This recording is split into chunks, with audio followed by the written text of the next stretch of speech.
Bom dia, pessoal. Me chamo Marina César e nesse treinamento iremos nos aprofundar na temática da Convenção Internacional sobre o Sequestro de Crianças.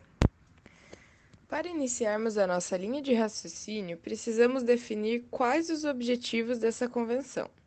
Ainda que estejamos acostumados com o termo sequestro da maneira mais comumente usada, sendo o ato de privar a liberdade de uma pessoa, neste caso nos referimos à ideia da locomoção ilegal de crianças de um país a outro, interferindo na sua guarda e na sua segurança, sem o consentimento do seu tutor legal.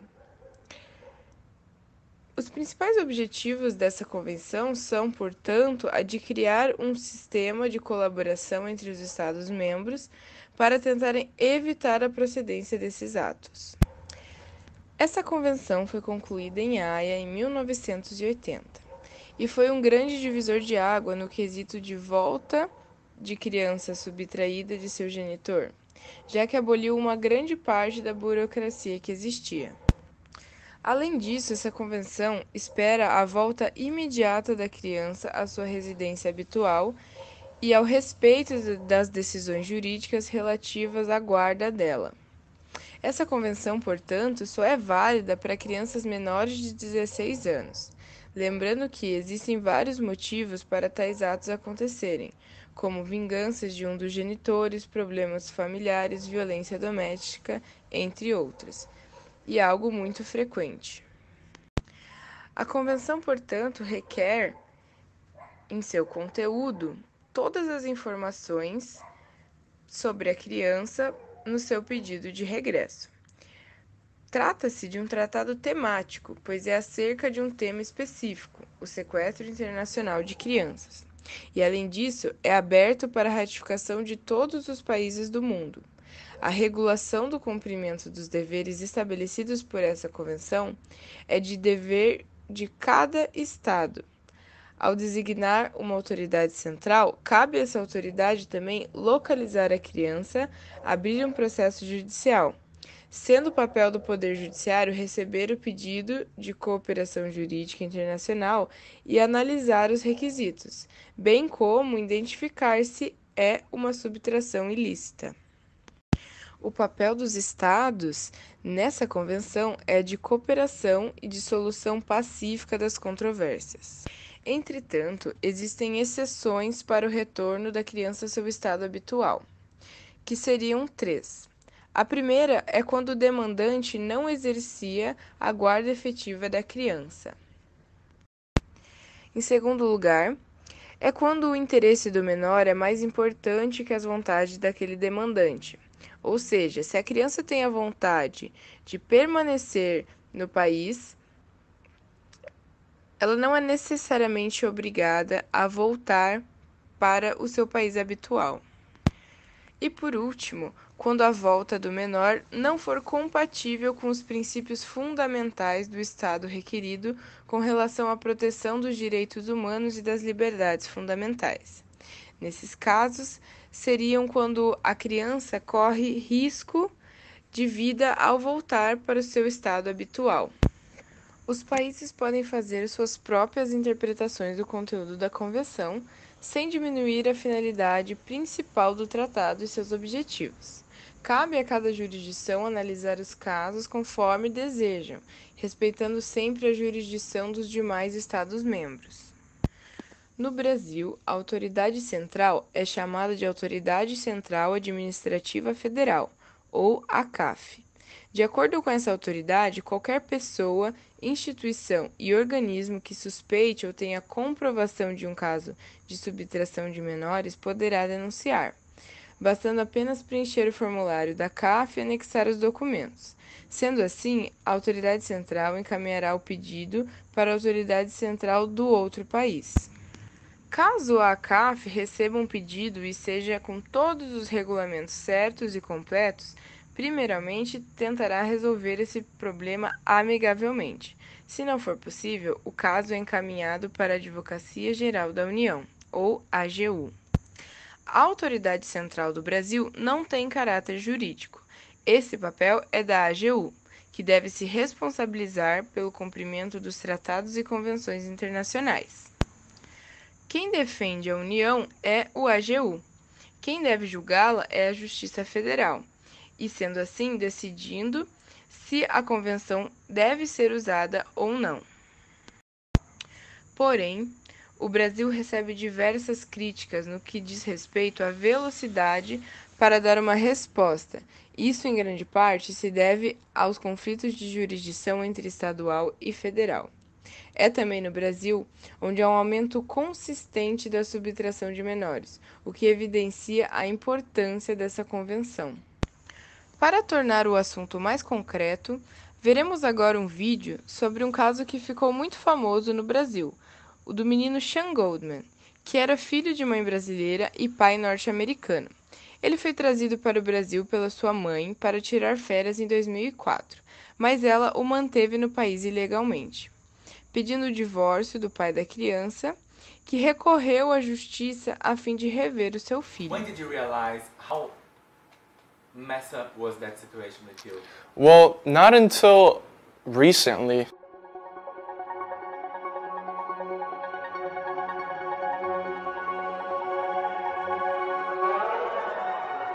If I had stayed in Brazil, I would have missed growing up here. Like I already did miss a decent amount of it in some of the most important years, honestly.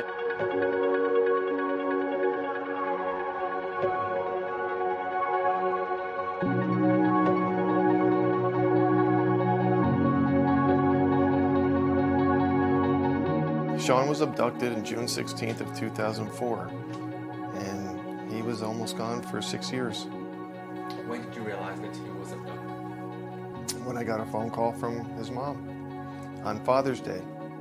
She said she decided to live in Brazil. Our love affair is over. I'm a great guy. I'm the best father she could ever imagine for our son, but she's decided to live in Brazil.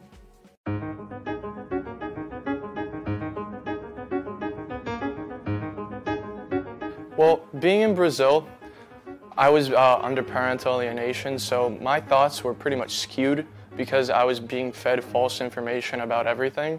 So honestly, I cannot tell you exactly what I would say at this point if I was still living in Brazil this whole entire time.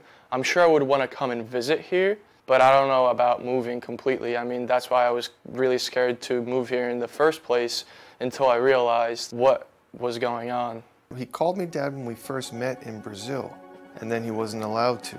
And then it took him probably about 10 days or so after he was home before he started calling me dad again. I'm working. I have a job at a marina, and that's a lot of fun. I go to the gym almost every day and try to hang out with my friends as much as possible. Go to the beach. I really like going to the beach. Do you still speak Portuguese? I can understand more than I can speak, but falo pouco de português. Pouco. Let him go to the gym, let him be a boy, let him be 18, let him figure things out, let him have the freedom to make his own decisions. My freshman year, I played football, American football, basketball, and lacrosse. My high school career went on. I couldn't balance all of that in school and everything, so I stuck with lacrosse more. I definitely would like to visit Brazil. I like the culture and I like the food a lot. Definitely like the food a lot. Which food do you like? Farofa, arroz com feijão, coxa de galinha. I definitely do want to meet my sister and visit with her and talk to her, but I also would rather do that in person so I can really feel out who she is without as much interference as possible. Like I would want to talk to her, I wouldn't want to talk to my grandma through her.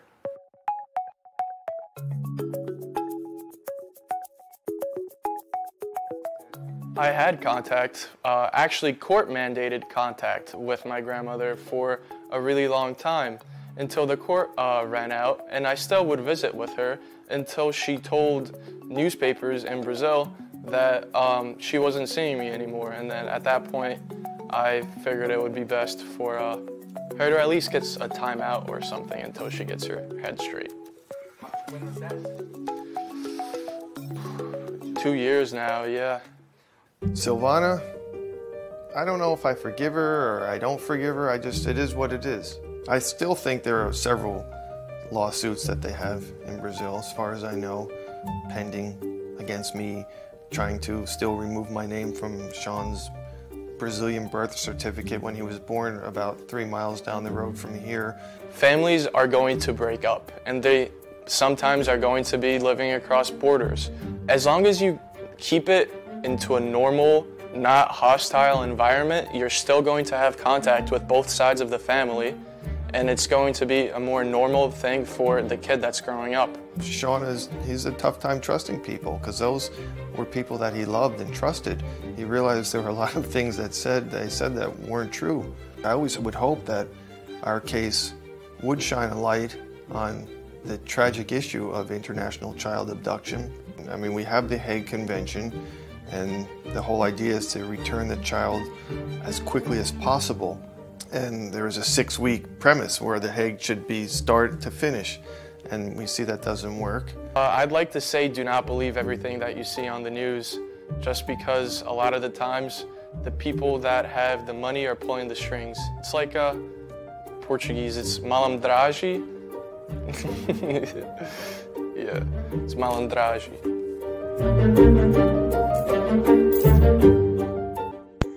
Para finalizar o nosso treinamento, vamos ver algumas causas excludentes do regresso da criança, que estão apresentadas no artigo 13º da Convenção. Caso seja comprovado que o regresso poderá causar algum dano físico ou psíquico à criança, ela é impedida de retornar à sua residência habitual. E também, caso a criança se oponha a esse retorno e a autoridade judicial perceba que essa criança já atingiu uma idade madura e que sua opinião sobre o assunto poderá ser levada em consideração.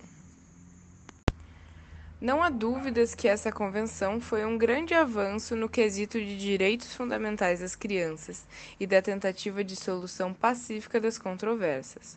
Além disso, a convenção não tem prazo de validade e pode ser incrementada com novas atualizações todos os anos. Não é apenas para o cumprimento de leis que esse tipo de convenção foi criada, mas também para dar luz a problemas sociais que são pouco conhecidos e discutidos. É isso, pessoal. Nosso treinamento acabou por hoje. Espero que tenha sanado as dúvidas de vocês acerca da Convenção do Sequestro Internacional de Crianças. Nos vemos na próxima aula. Obrigado pela participação. E por fim, apresento a nossa equipe do Ministério de Relações Exteriores, que ficou responsável por fazer esse treinamento para vocês. A Joana Malcorra colaborou com a criação do conteúdo, a Marília Choinski fez o roteiro, eu, Marina César, estou apresentando para vocês o treinamento que foi editado pela Nicole Adams. Qualquer dúvida é só entrar em contato com a gente. Muito obrigada!